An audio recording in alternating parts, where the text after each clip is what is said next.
everyone. Okay, settle down. Alright, so we're here with Trevor Noah, comedian and host of The Daily Show.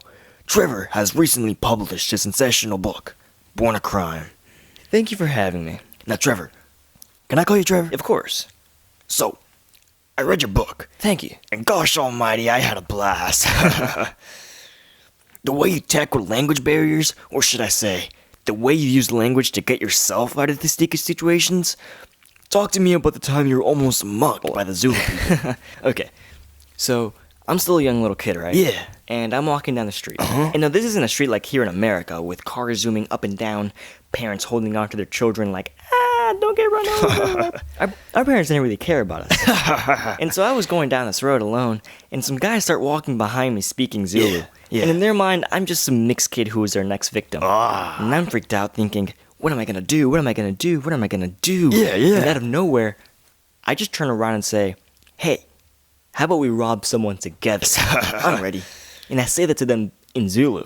They were shocked. Of course. They couldn't believe that some essentially white kid just spoke back to them in Zulu. And I did this time and time again throughout my life.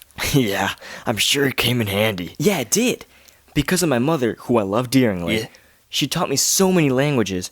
And because of those languages, people wouldn't see me as different. Yeah. When I spoke back to them in their native language, they saw me as one of them. Yeah, I understand. And you did this in jail too, right? Yeah, I did. And for those of you who don't know, this is context. I wanted to borrow a car from my stepfather Abel, who he's just a whole other mess. He shot my mother, course. beat up a kid, but he did have a great taste in cars. Anyways, I wanted to use one, and so I stole it. And I'm cruising down, and I get pulled over. Cop runs the plates, and it doesn't match the car. Crazy. I get arrested, and all of this is just context so that you know why I was in jail. Yeah, Don't think I yeah. assaulted a woman or anything. In fact, if I even looked at a woman the wrong way, my mother would beat me. And so I'm sitting there, and this huge guy who looks like the Incredible Hulk with a mean face, looks like he could kill you. He comes in after me, and the cops want to talk to him.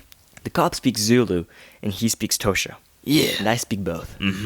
I volunteered to translate, and this guy, I kid you not, turned out to be the biggest sweetheart. He's so happy. His face lit up.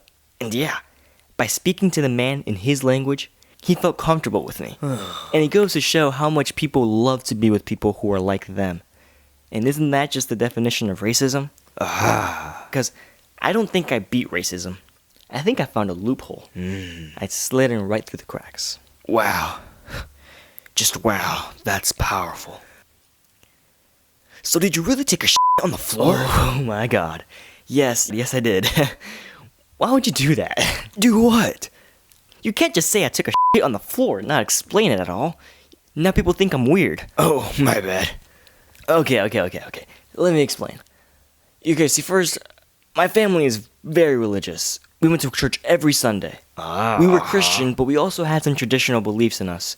The whites entered our country and gave us a whole new religion, and they expected us to just forget our old religion and learn theirs. Yeah. See, my mother was a devout Christian, but like I said, the community also had its superstitions. Like, we never owned black cats. Just a big no-no. No. And so one night, it's pouring down rain. And I wanted to take shit. And the thing is, didn't matter how rich you were, didn't matter how much money you had, you had an outhouse. There was no plumbing, and so the only thing that you had was a hole in the ground with a toilet seat. Not even a lid.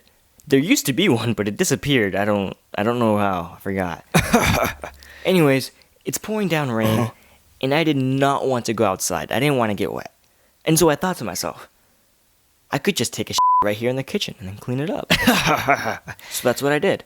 I laid down some newspaper, popped a squat, and released my load. And to this day, it is still the best shit I have ever taken. I remember feeling so relaxed. It was the shit.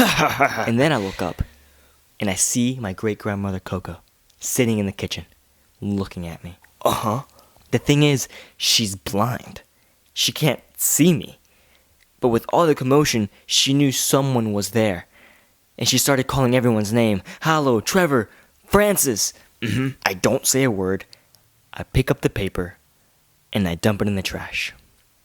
And then I go to sleep. My grandmother then comes home, and Coco tells her the story.